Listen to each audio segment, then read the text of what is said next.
वो नहीं हो सकते। फिर कहा मुझे लगता है कि आज तो साक्षात कामदेव ही स्वरूप बना करके हमारी मिथिला में चले आए। तो बार अगर ये हमारी सखियां बार बार भगवान विकट वेश मुख पंच पुरारी, भगवान शंकर की तो बड़ी बड़ी जटाएं हैं, विकराल वेश है, ये वो नहीं हो सकते। फिर कहा मुझे लगता है कि आज तो साक्षात कामदेव ही स्वरूप बना करके हमारी मिथिला में चले आए। एक बार अगर ये हमारी सखियां बार बार भगवान को सुना रही, प्रभु एक बार हमारी तरफ देख लीजिए, और राम जी हैं कि देखने को तैयार नहीं। सखियों ने निवेदन किया, कितनी फेरी रघुनाथ जी, अरे हमारे हे हमारी ओरिया जी, हमारी ओरिया हे जी, हमारी ओरिया जी, हमारी ओरिया, एक बार फेरी रघुनाथ जी ओरिया। सखियां आपस में कहती, राम जी आप हमारी मिथिला में आकर के सब पर जादू चला गए। मिथिला में आई के अरे जादू चलेला, मिथिला में आई के जादू चलेला, कैला जनक जो के चित्त चोरिया हे जी, कैला जनक जो के चित्त चोरिया, तनी फेरी रघुनाथ।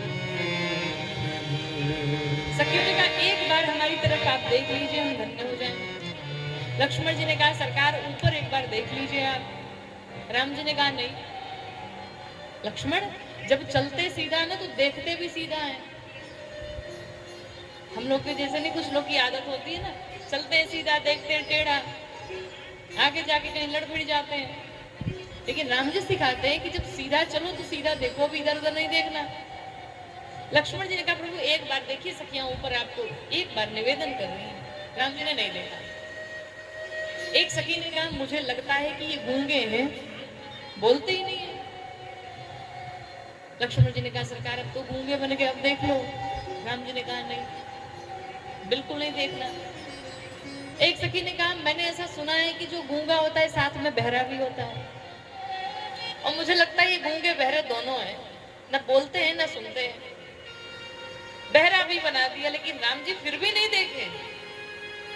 मर्यादा है हमारी, हम नहीं देख सकते। सखियों ने एक जो चतुर सखी थी, उस सखी ने कहा कोई बात नहीं, नहीं देखेंगे ना मिल के मारेंगे, तब तो देखेंगे। एक सखी ने कहा पागल हो गई हो, इतना कोमल कोमल शरीर है अंग इनका, इनको मारोगी तुम? का चिंता मत करो, इनको हम पत्थर से नहीं मारेंगे, फिर का इनको फूलों से मारेंगे। कि हर सही पर सही सुमन सुमुख सुलोचन वृंद, जाहि जहाँ जहाँ बंधु दो तहाँ तहाँ पर। सखियों ने वृष्टि कर दी भगवान के ऊपर। भगवान ने एक बार मुस्कुरा करके सखियों की तरफ देखा। सखियां धन्य हो गई भगवान को पाकर। भगवान वापस आए गुरुदेव भगवान के पास। संध्या आरती वंदन पूजन ब्यारू प्रसाद के पश्चात सभी शयन करने गए। राम जी लक्ष्मण जी मिलकर के विश्वामित्र जी के चरणों को दबाते हैं, और जब विश्वामित्र जी शयन करने गए तो राम जी के चरणों को लक्ष्मण जी दबाते हैं। कितने लोग ऐसे हैं जो अपने माता पिता के पांव अभी भी दबाते हैं। देखिए एक निवेदन अवश्य करेंगे,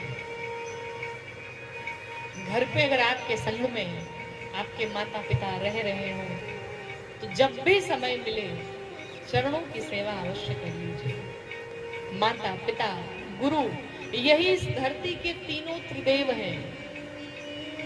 तीनों त्रिदेव के दर्शन करने हो तो माता पिता गुरु के दर्शन कर लीजिए, तीनों त्रिदेव के दर्शन हो जाएंगे।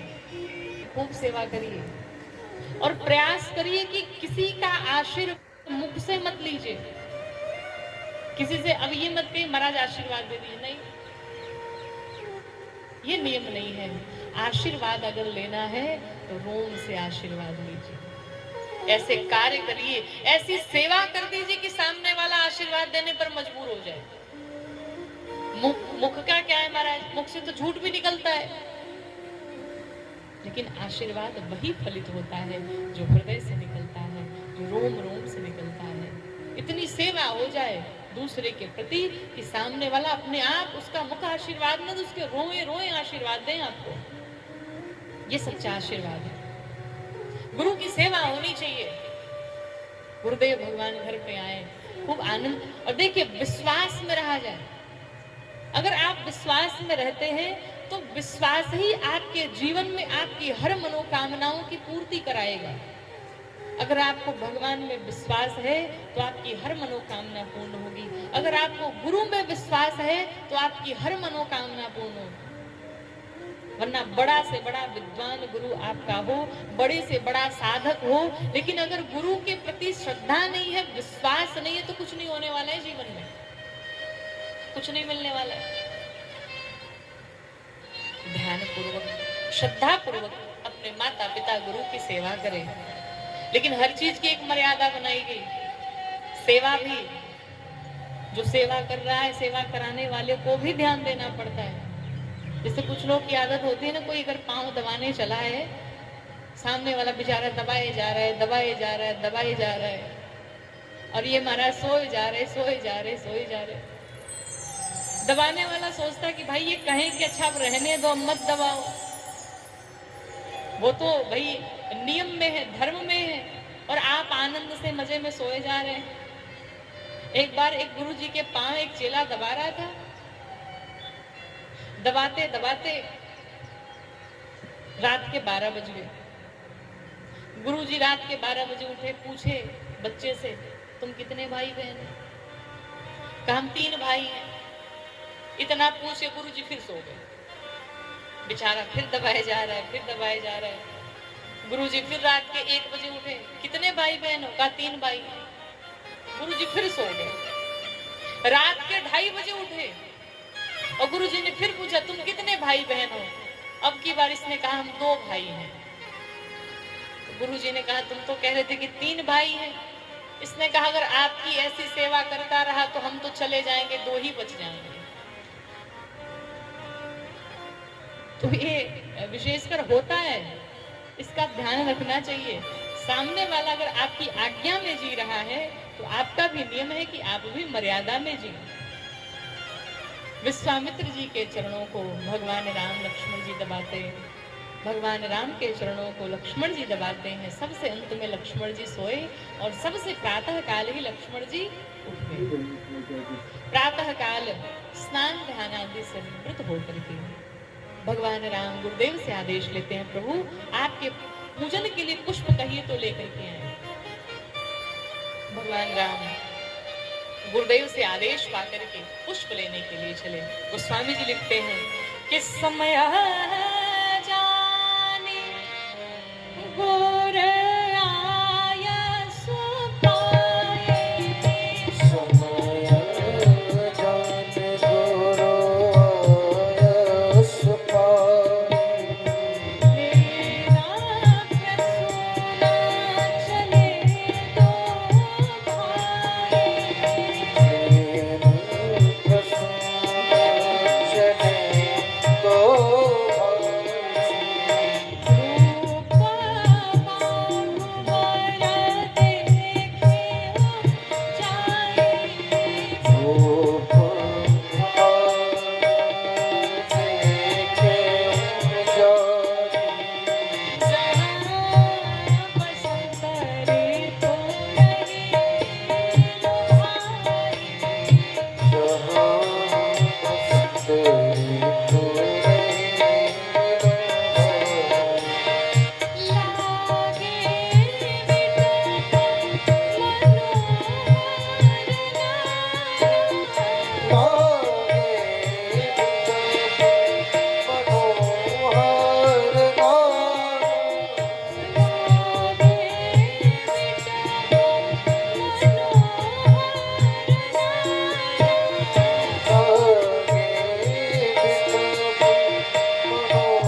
पहुंचे। मानस जी में एक पुष्प वाटिका और दूसरी अशोक वाटिका,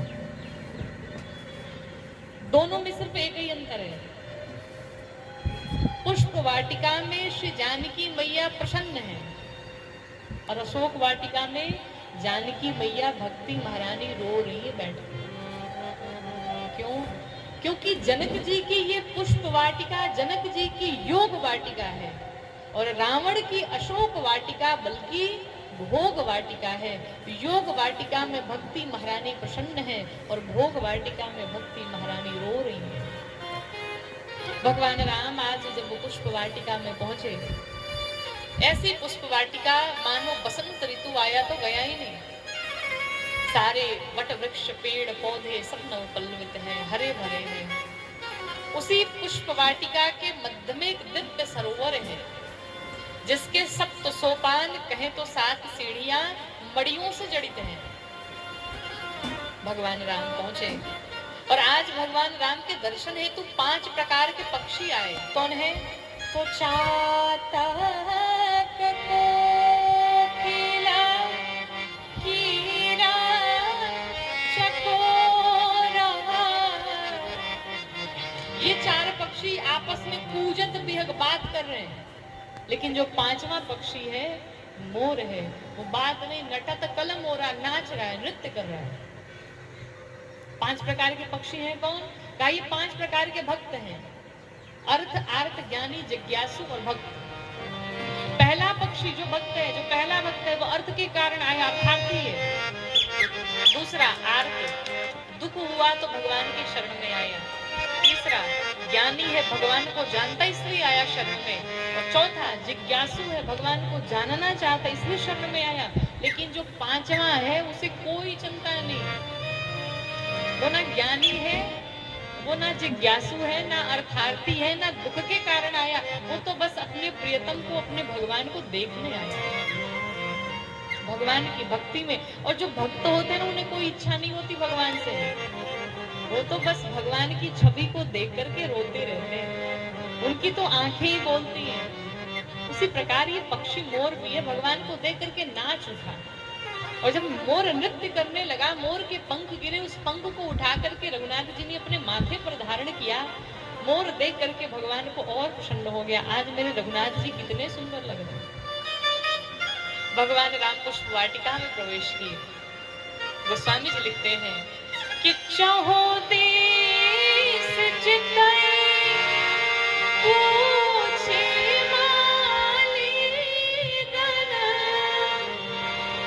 चारों तरफ भगवान ने दृष्टि डाली, कोई नहीं दिखा।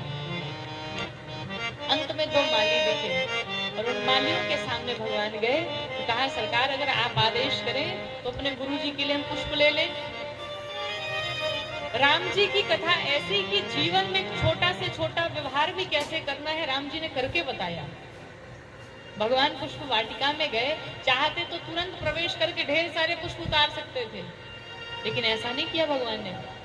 भगवान ने कहा, ये पौधा जिसने लगाया है, जिसने इस पौधे को बड़ा किया है, इसका अधिकार उस पर है और मैं उसे बिना पूछे नहीं ले सकता। और यहाँ लोग क्या करते, बगल में किसी ने पौधा लगाया और रात के 2, 2:30 बजे 3 बजे उठ करके सारे पुष्प तोड़ के लेके चले आते। बगल वाले की पूजा होना और हमारी पूजा होनी चाहिए, ये गलत बात है। भगवान कहते पुष्प भी लेना हो तो पूछ करके लो। भगवान ने मालियों से पूछा, सरकार पुष्प ले सकते हैं? मालियों ने जब भगवान को देखा मोहित हो गए भगवान को देख करके। और माली कहते, प्रभु पुष्प लेने में कोई दिक्कत नहीं है। फिर दिक्कत कहाँ से है? कहा कि भीतर जाने में बड़ी दिक्कत है। क्या दिक्कत है? तो मालियों ने कहा कि बगिया बिच जान न दई हो राम जी बिनती सुनो। क्यों नहीं जाने दोगे? तो मालियों ने कहा, सरकार आपकी ये जो पांव है ना, एकदम कोमल की पंखुड़ियों जैसे कोमल कोमल है कि पंखुड़ी पायन गड़ी जई राम जी बिनती सुनो।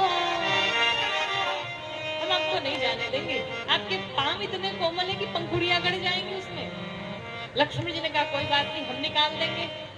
तो मालियों ने कहा एक समस्या हो, तब तो दूसरी समस्या आ गई। दूसरी समस्या क्या है?